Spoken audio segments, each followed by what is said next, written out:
ഫറാഖ് ഖാൻ എന്ന് പറയുന്ന കൊറിയോഗ്രാഫറുടെ ഫാൻസാണ് നമ്മളെല്ലാവരും. പക്ഷേ ഫറാഖ് ഖാൻ എന്ന് പറയുന്ന യൂട്യൂബറുടെ അന്തം വിട്ട ഫാനാണ് ഞാൻ. അത്ര ഭയങ്കര ഇഷ്ടമാണ് മാമിനെ. She is such an entertainer. So അവരുടെ ചാനലിൽ നിന്ന് കിട്ടിയിട്ടുള്ള ഒരു ഹെൽത്തി റെസിപ്പിയാണെന്ന് ഷെയർ ചെയ്തത് കേട്ടോ. ഇത് ചട്നി ബേങ്കൺ റെസിപ്പിയാണ്. ബേങ്കൺ എന്ന് പറഞ്ഞാൽ വഴുതനങ്ങ. നമ്മുടെ ഫ്രിഡ്ജിൽ എപ്പോൾ തപ്പിയാലും ഒരു 2 വഴുതനങ്ങ വെറുതെ കിടക്കുന്നുണ്ടായിരിക്കും. സോ അതിനെ ഇതേപോലെ കട്ട് ചെയ്തെടുത്തേക്കുക. ഇനി നമുക്കത് പെട്ടെന്ന് ചട്നി ബേങ്കൺ ആക്കിയിട്ട് എങ്ങനെ മാറ്റാം. അതിന് വേണ്ടി ഒരു ചട്നി വേണം. ഓഫ് കോഴ്സ് ചട്നി ബേങ്കൺ ആണല്ലോ. സോ നമുക്കതിന് വേണ്ടിയിട്ട് മല്ലിയില വേണം, പച്ചമുളക് വേണം. അത് അരച്ച് മാറ്റി വെച്ചേക്കുക. ഇനി ഒരു പാൻ എടുപ്പത്ത് വയ്ക്കുക. വളരെ കുറച്ച് എണ്ണ ആഡ് ചെയ്യുക. അതിൽ തുവരപ്പരിപ്പോ കടലപ്പരിപ്പോ ഏതെങ്കിലും ഒരു പരിപ്പ് ഇതേപോലെ പൊട്ടിച്ചെടുക്കുക.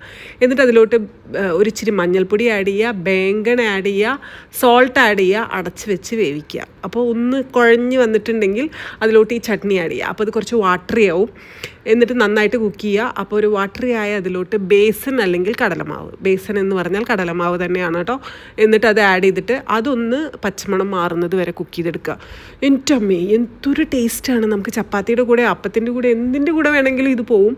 വെറുതെ റൈസിന് സൈഡ് ഡിഷായിട്ട് ഉപയോഗിക്കാം. സോ ഞാനിവിടെ ഉപയോഗിച്ചിരിക്കുന്നത് നാച്ചിനിയാണ്. ഓക്കെ, ട്രൈ ചെയ്ത് നോക്കൂ, ഇഷ്ടമാവും.